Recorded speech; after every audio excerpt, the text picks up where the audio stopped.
दोस्तों अगर आप लोग ये जानना चाहते हो कि how to read stock market index, जो इंडेक्स है इनको मैं कैसे पढूं, कितने अलग अलग प्रकार के इंडेक्स होते हैं, दोस्तों ये अलग अलग जो इंडेक्स है उनका महत्व क्या है, तो आज हम इन सारी चीजों के बारे में दोस्तों सिंपलेस्ट वे से जानकारी लेंगे। दोस्तों अलग अलग प्रकार के इंडेक्स और उनका महत्व समझने के लिए हमें सबसे पहले जो बेसिक इंडेक्स है, हमें सबसे पहले मेन इंडेक्स को समझना होगा। दोस्तों भारत में दो स्टॉक एक्सचेंजेस हैं, एक है BSE बॉम्बे स्टॉक एक्सचेंज और एक है NSE। अब दोस्तों ये दोनों ही स्टॉक एक्सचेंज पे कई कंपनियां लिस्टेड है, मुझे कैसे पता चले कि आज भारतीय शेयर बाजार जबरदस्त चले या जबरदस्त टूटे, ये समझने के लिए एक स्टैटिस्टिकल फॉर्म में हमें डेटा मिलना जरूरी है कि ओवरऑल स्टॉक एक्सचेंज ने कैसा परफॉर्म किया। दोस्तों इस जरूरत को ध्यान में रख के BSE ने 1978-79 में 100 की बेस वैल्यू से एक इंडेक्स की शुरुआत की थी जिसका नाम था सेंसेक्स। जी हां दोस्तों, ये सेंसेक्स 100 से शुरू होके आज हम देख रहे हैं दोस्तों 60,000 प्लस हुआ है। तो ये बताता है कि पिछले 35-40 सालों में हमारा बाजार कितना ग्रो हुआ है।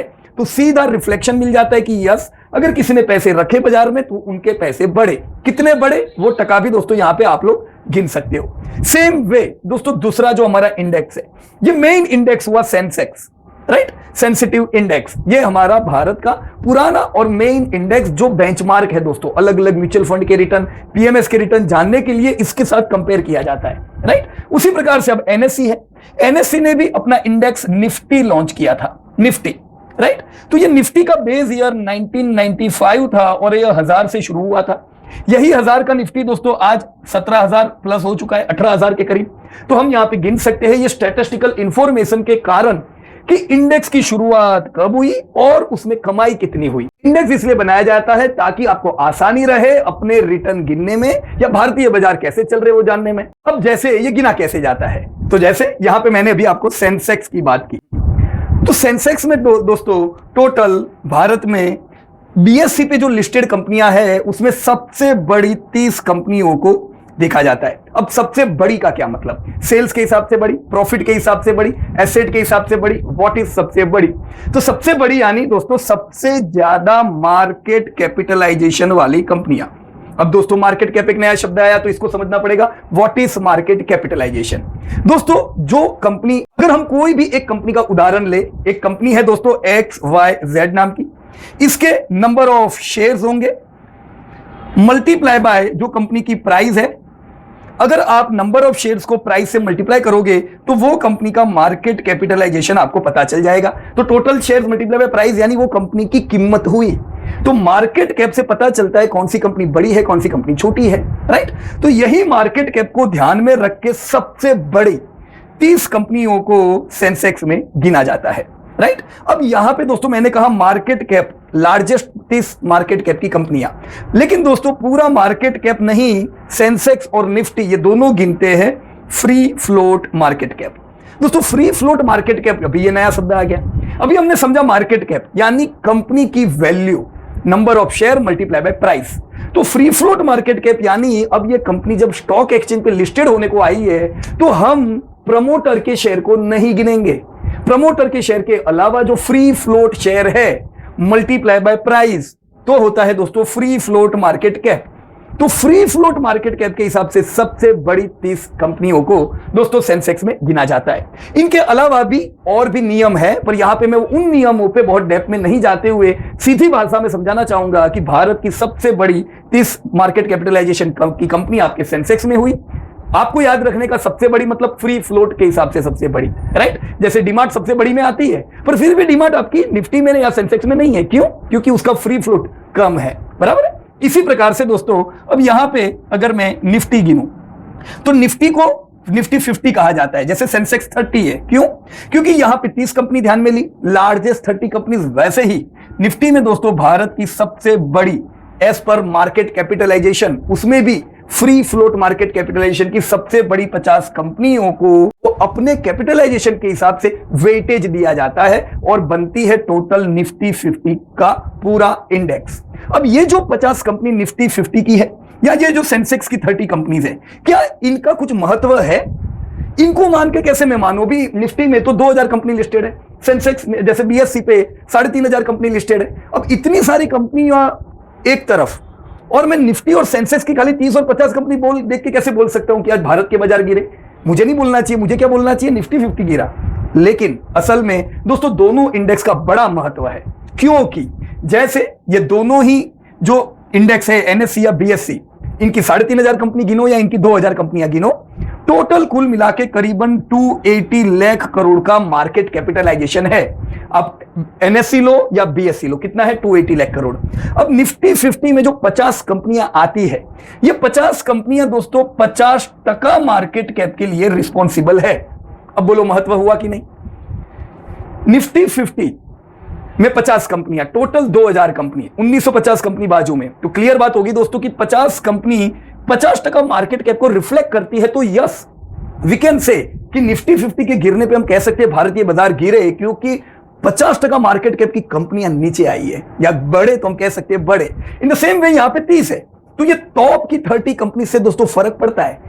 निफ्टी में 50% वेटेज, अब सेंसेक्स की 30 कंपनीज गिनोगे तो दोस्तों 40% के करीब वेटेज होता है। सो यस, हम जरूर कह सकते हैं सेंसेक्स 30 गिरने से या बढ़ने से बाजार को फर्क पड़ता है। ये बहुत ही बढ़िया और प्रॉपर इंडेक्स बनाया गया है। वैसे ही निफ्टी 50 को देख के हमें बाजार पता चलता है, because both of the index are reflecting around 40% और 50% of all the listed companies of India, right? तो महत्व है कि नहीं है दोस्तों? है ना? बिल्कुल है दोस्तों, दोनों का महत्व। अब दोस्तों 10 साल पहले निफ्टी 50 में कुछ और कंपनियां थी, सेंसेक्स 30 में कुछ और कंपनियां होगी, 20 साल पहले कुछ और होगी। उस समय की सबसे बड़ी 30 या 50 कंपनी थी। दोस्तों आज के समय में जमाना बदल चुका है, इंडस्ट्री चेंज हो चुकी है। अभी की इंडस्ट्री, अभी के समय के हिसाब से सबसे बड़ी 50 कंपनियां अंदर है। तो ये आवन जावन कब होता है दोस्तों? साल में 2 बार इसका रीबैलेंसिंग होता है।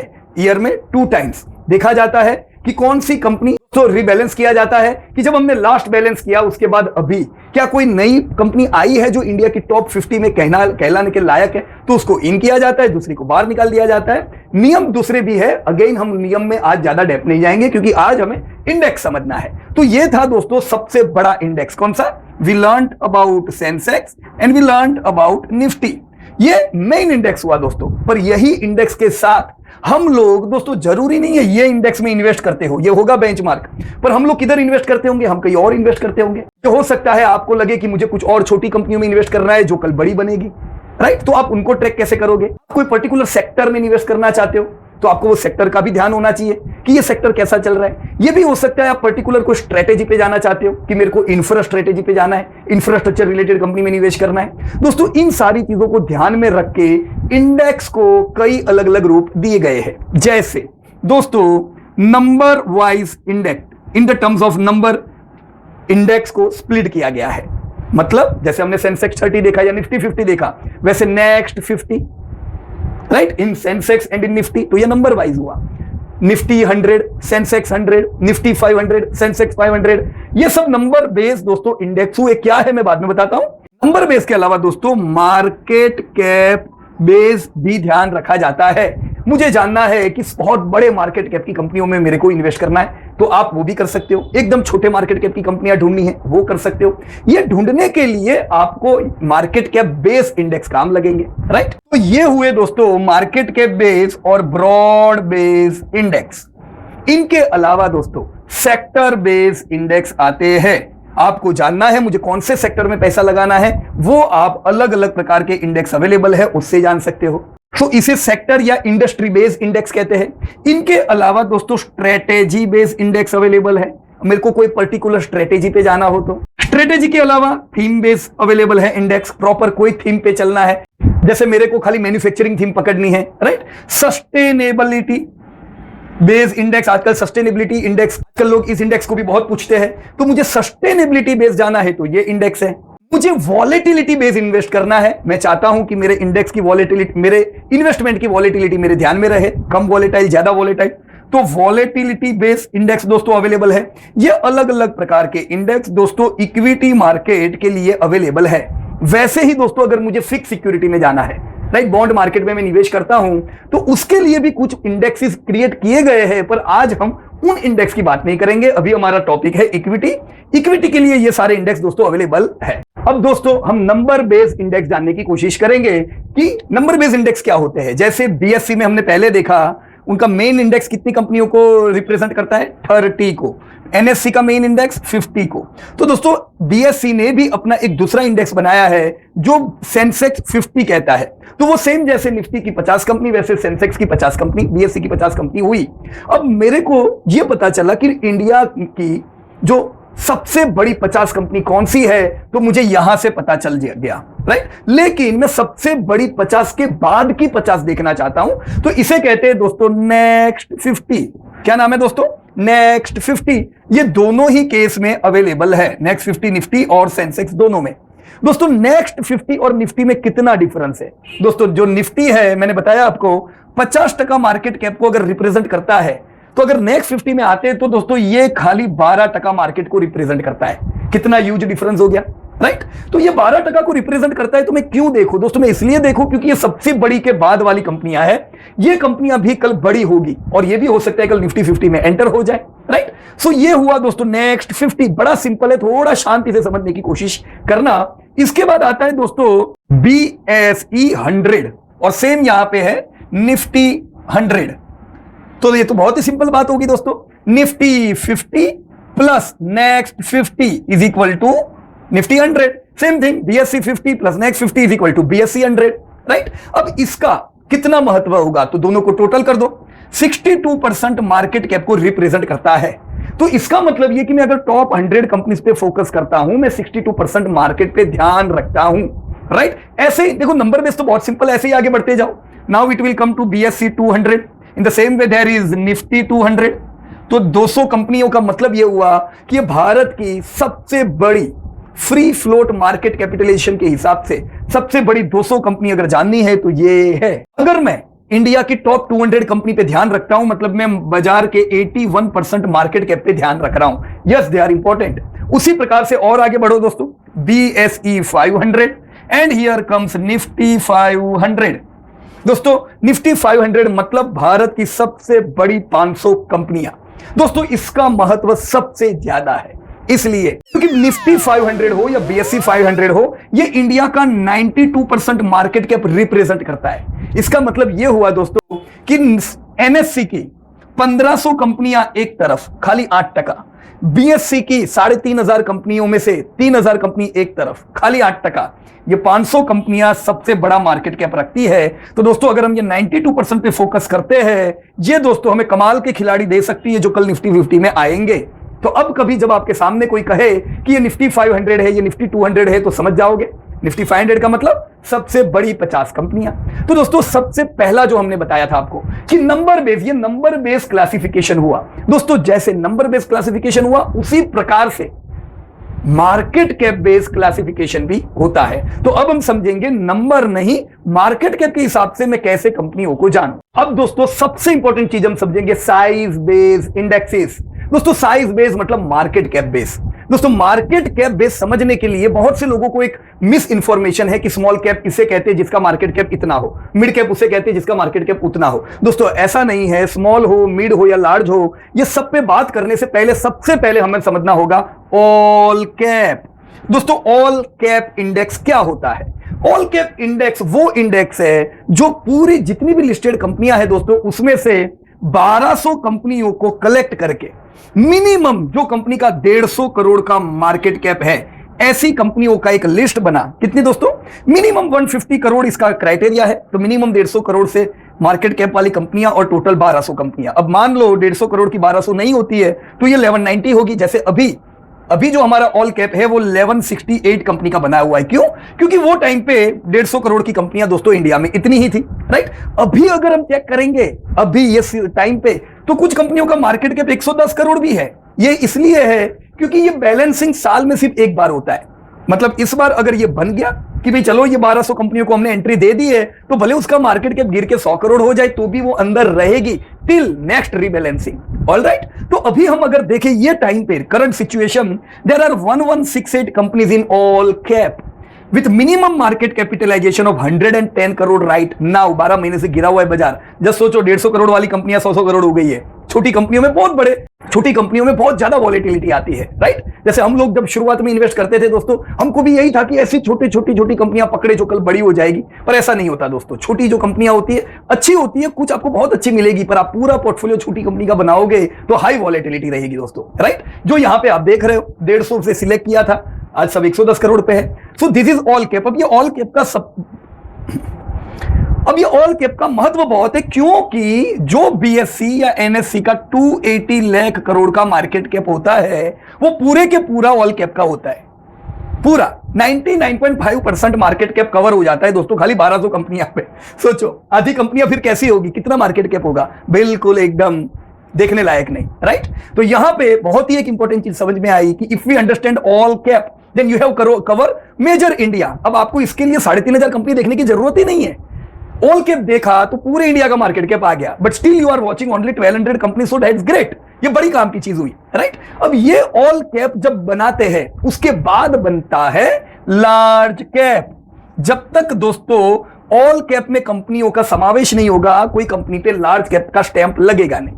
तो सबसे पहले कोई भी कैप की कंपनी हो वो किधर आएगी, कोई भी कैप की हो या कोई भी सेक्टर की हो। आप बहुत बार देखोगे कि अरे मैं ये एनर्जी सेक्टर देख रहा हूं या मेरा ये फार्मा सेक्टर देख रहा हूं, ये वो वाली छोटी कंपनी इंडेक्स में क्यों नहीं आती, वो नहीं आएगी क्योंकि वो ऑल कैप में ही नहीं है। तो सबसे पहले कंपनियों को किधर एंट्री लेनी है दोस्तों, ऑल कैप में, राइट। अब ऑल कैप जो टोटल हुआ 280 लाख करोड़ का पूरा मार्केट कैप का, उसमें से पहला, जैसे मैं यहां पे ये दौड़ता हूं 280 लाख करोड़, राइट। इसमें से 70% कितना दोस्तों, 70% मार्केट कैप कवर करने वाली कंपनियां आती है लार्ज कैप में। How much 70%। तो आप बोलोगे यार इतना बड़ा लार्ज कैप में 70% कंपनियां तो बहुत कंपनियां होगी, ऐसा हरगिज नहीं है दोस्तों। अभी के समय में हम देखें तो लार्ज कैप में दोस्तों 90 कंपनीज है। सो जस्ट इमेजिन दोस्तों, सिर्फ ये 90 कंपनीज आपका 70% मार्केट कैप को रिफ्लेक्ट करती है, right. This all are called as large cap. तो ये लार्ज कैप तो एक बार बन गई, साल में कितनी बार बनेगी, एक बार बनेगी, फिर दूसरा रीबैलेंसिंग अगले साल आएगा। तो एक बार बन गई तो बन गई, फिर अगर उनका मार्केट कैप गिरेगा तो भी वो लार्ज कैप है, बढ़ेगा तो भी वो लार्ज कैप है, राइट। अभी अगर हम देखें तो जो मिनिमम कंपनी है वो 35,000 करोड़ के मार्केट कैप की है। तो असल में 35,000 crore is not large cap. पर ये क्यों, क्योंकि कुछ कंपनियों के मार्केट कैप गिर के 35 आ गए हैं। टिल नेक्स्ट रीबैलेंसिंग ये सारी कंपनियां लार्ज कैप में गिनी जाएगी। क्लियर है दोस्तों। 90 companies and they are covering around 170 lakh crore, मतलब इसका 70% मार्केट कैप ये लोग कवर करते हैं। तो लार्ज कैप बनता है सबसे पहले। लार्ज कैप के बाद का जो ये 15% जगह है, हाउ मच 15%। लार्ज कैप की 70 छोड़ के जो बची 15% मार्केट कैप की कंपनियां, ये आती है दोस्तों मिड कैप में। किसमें आती है, मिड कैप में। तो ये 70% मार्केट कैप कितने के पास है, 90 कंपनी के पास। अभी ये तो खाली 15% की बात चल रही है यार, 15% में कितनी कंपनियां होगी, ये 15% में दोस्तों 122 कंपनियां हैं। जस्ट इमेजिन, ये 90 कंपनी मिलके 70% मार्केट कैप करती है, मतलब करीबन 170 लाख करोड़। ये 122 कंपनियां टोटल मिलके खाली 45 लाख करोड़ का मार्केट कैप करती है, 15%। तो 2 रिलायंस 3 रिलायंस मिल जाए तो ये 122 कंपनी के बराबर है, right. This are mid cap. अभी अगर हम मिड कैप में देखें तो maximum market cap mid cap की कंपनियों में 1.3 लाख करोड़ का है। मतलब मिड कैप में ऐसी कंपनियां हैं जिनका मार्केट कैप 1.3 लाख करोड़ है। तो लार्ज कैप में भी ऐसी कंपनियां हैं जिनका मार्केट कैप खाली 35,000 करोड़ है। ऐसा क्यों, रीबैलेंसिंग होने तक ये सब मिड कैप में आ जाएगी और जो बढ़िया चल रही है वो लार्ज कैप में चली जाएगी। मिनिमम मार्केट कैप जो है वो 10,000 करोड़ का मिड कैप में है। तो लार्ज कैप का मिनिमम मार्केट कैप 35,000 करोड़ का था और मिड कैप का 10,000 करोड़ का। 90 company 170 lakh crore, most important companies. This 122 companies reflect only 45 lakh crore market cap. तो ये था लार्ज कैप, ये था मिड कैप। सबसे पहले स्मॉल कैप नहीं बनता है, सबसे पहले बनता है लार्ज कैप, फिर बना आपका मिड कैप, उसके बाद बनेगा दोस्तों बाकी 15% जो बचा वो जाएगा स्मॉल कैप के हिस्से में। अब बताओ स्मॉल कैप में मिनिमम कितने मार्केट कैप की कंपनी होगी, अंदाजा लगाओ। चलो 1 मिनट वीडियो को पॉज करो और थोड़ा दिमाग लगाओ, मैंने पहले ही बता दिया है। बताओ चलो आंसर चैट बॉक्स में कितना। देखो यहां पे हमने ऑलरेडी बात कर दी थी कि भी ऑल कैप जब जन्म हुई तो मिनिमम 100 करोड़ की कंपनी उसके अंदर 150 करोड़ की कंपनी लेते हैं। अभी कुछ कंपनियां गिर के 100 करोड़ आ गई है, राइट। तो वैसे स्मॉल कैप में कितनी कंपनी होगी, मिनिमम मार्केट कैप की 150 करोड़ ही होगी ना। जो गिरी हुई कंपनियां है जो 150 से भी 100 करोड़ पहुंच गई है, इसका मतलब ये कि स्मॉल कैप में मिनिमम अभी 110 करोड़ की कंपनी होगी कि नहीं होगी। In real sense minimum market cap small cap का 150 करोड़ ही होगा जब वापस बनेगा तब, राइट। 12 महीने में एक बार। अभी 110 करोड़ की मिनिमम कंपनी है, right. Maximum market cap 36,000 crore का यहां पे भी है। तो दोस्तों जस्ट अंदाजा लगाओ, छोटे से छोटी लार्ज कैप की कंपनी 35,000 करोड़ की, बड़े से बड़े स्मॉल कैप की कंपनी 36,000 करोड़ की। ऐसा क्यों बना इंडेक्स? बाद में कुछ कंपनियां बढ़िया चली, राइट, तो उनका मार्केट कैप बड़ा हुआ है। पर खास बात स्मॉल कैप की देखने लायक यह है कि 85% छोड़ के ये खाली 15% कवर कर रहा है। कंपनियां कितनी होगी? अगेन होल्ड इट, आप पॉज करो वीडियो को और चैट बॉक्स में लिखो कितनी कंपनी होगी, कितनी बची वो भी तो सोचो। 1200 थी, 90 इधर निकल गई, 122 इधर निकल गई, 100 नहीं है। 956 companies are there in small cap right now. दोस्तों करीबन 1000 कंपनी मिलके भारत का खाली 15% मार्केट कैप रिफ्लेक्ट करती है। ज्यादातर लोग दोस्तों इसी दुनिया में जीते हैं और इसीलिए उनके पैसे बहुत बनते नहीं है, क्योंकि असल पैसा किधर है? इधर है दोस्तों, right. Large cap 70, mid cap 15, small cap 15। I hope you are able to understand what is the meaning of large, mid and small। इससे अंदाज आता है कि लार्ज कैप में करीबन लाख करोड़ की कंपनियां होगी, है ना। मिड कैप में करीबन 50,000 करोड़ की कंपनियां होगी, स्मॉल कैप में करीबन 10,000 करोड़ की कंपनियां होगी। ये शब्द है, इसको चिपक के नहीं रह सकते, ये चेंज होते जाएंगे। ऑलराइट। तो दोस्तों अब पहले हमने नंबर वाइज इंडेक्सेस देखे, फिर हमने दोस्तों साइज वाइज इंडेक्स देखे।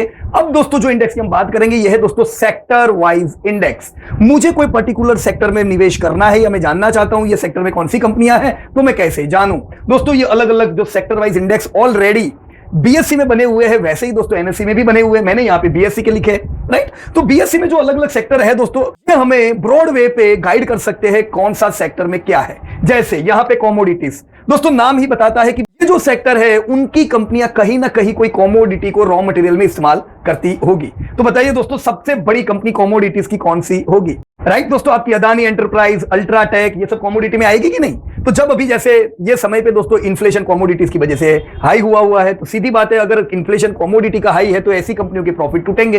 तो पहले पता चल जाना चाहिए इन्फ्लेशन बढ़ने पे कॉमोडिटी सेक्टर की कंपनियों के प्रॉफिट नीचे आ सकते हैं। ये आपको गाइडेंस मिल सकता है। वैसे ही कंज्यूमर डिस्क्रिशनरी, दोस्तों जो हम पैसा खर्चते हैं पहले जरूरत की प्रोडक्ट पे खर्चते, फिर डिस्क्रिशनरी आइटम पे खर्चते। डिस्क्रिशनरी पहले जरूरत नहीं है, तो जब कभी मंदी आती है तब डिस्क्रिशनरी आइटम अफेक्ट होती है।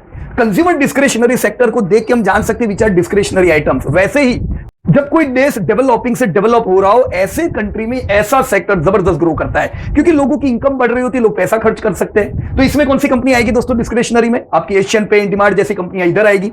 फिर है दोस्तों एनर्जी सेक्टर, नाम ही बताता है एनर्जी रिलेटेड, रिलायंस इंडस्ट्री जैसी कंपनियां यहां पे, राइट। आपकी ओएनजीसी, रिलायंस इंडस्ट्री, आईओसी, ये सब एनर्जी में आएगी। एफएमसीजी दोस्तों फास्ट मूविंग कंज्यूमर गुड की इंडस्ट्री, ये वो आपकी जरूरत की प्रोडक्ट है। सबसे बड़ी कंपनी कौन सी दोस्तों? एचयूएल, फिर आईटीसी, ये सब। यहाँ पे से बहुत लोग कहते हैं कि अदानी विलमार का टर्नओवर एचयूएल से भी ज्यादा है, राइट। सही बात है, पर मार्केट कैप उसको एचयूएल जितना नहीं मिलेगा। क्यों? क्योंकि एचयूएल हाई क्वालिटी कंपनी है, आईटीसी क्वालिटी कंपनी है। अदानी विलमार का टर्नओवर ज्यादा है, ग्रोथ तगड़ा है, पर मार्केट कैप नहीं है उतना बड़ा। वो बढ़ेगा जब कंपनी और अच्छी होगी, राइट। तो हमें एफएमसीजी की कंपनियों के बारे में पता चला। चलो फाइनेंशियल सर्विस में बताओ कौन सी कंपनी होगी? ये सेक्टर क्या रिफ्लेक्ट करता है? ये सेक्टर फाइनेंस रिफ्लेक्ट करता है। दोस्तों कोई भी कंट्री जो बड़ी होती है वहां पे फाइनेंस सेक्टर भी बड़ा होता है। दोस्तों सबसे बड़ी कंपनियां फाइनेंस में आपकी एचडीएफसी बैंक, आईसीआईसीआई बैंक, ये सारी हुई। Health care, if you are going to invest in health care, या जैसे पोस्ट कोविड हेल्थ केयर मंदा हो गया है, तो आपको लगता है कि मेरे को हेल्थ केयर में मैंने निवेश किया हुआ है, मुझे थोड़ा हल्का होना है, तो कौन सी कंपनियां बड़ी है? सन फार्मा जैसी कंपनियां, राइट। इंडस्ट्रियलिस्ट, मेरे को लगता है मुझे इंडस्ट्रियल्स में इन्वेस्ट करना है, तो ये सेक्टर क्या रिफ्लेक्ट करेगा? Industry related. सबसे बड़ी कंपनियां एलएनटी, सीमेंस जैसी। हर एक सेक्टर में कंपनियां अलग अलग होगी। वो सेक्टर की सबसे बड़ी कंपनियों को देखा जाता है, पर प्रोवाइडेड रूल क्या है दोस्तों? वो ऑल कैप में होनी चाहिए, राइट। तो हर एक सेक्टर में किसी में 5 कंपनी होगी, किसी में 10 होगी, किसी में 50 भी हो सकती है, राइट। ऑल कैप में होनी चाहिए। सेकंड, कोई भी एक कंपनी का मार्केट कैप 33% से बढ़ने नहीं देंगे। ये हमारे लिए भी बड़ी लर्निंग है दोस्तों। अगर आप कहते हो कि मुझे कोई भी एक ही सेक्टर में पैसा डालना है, I am going to invest only in IT, तो अगर खाली आईटी में डाल रहे हो तो क्या ध्यान रखना पड़ेगा? 33% से ज्यादा कोई एक कंपनी में कैप नहीं रख सकते। ये लोग भी तो ऐसा करते हैं, राइट। सेंसेक्स या निफ्टी के लिए ये कैप 20% का है, राइट। पर जब आप इन सेक्टर वाइज जाते हो तो वहां पे 33% से ज्यादा कोई कंपनी का वेटेज नहीं होगा, बराबर है। आईटी में कौन सी कंपनियां हुई? आपकी टीसीएस, एचसीएल, इन्फी जैसी कंपनियां। तो पता चला दोस्तों हर एक नाम रिफ्लेक्ट करता है उनके बिजनेस को। If you are going to invest in realty, check realty index, यहां पे कौन सी कंपनी आएगी? गोदरेज, डीएलएफ जैसी।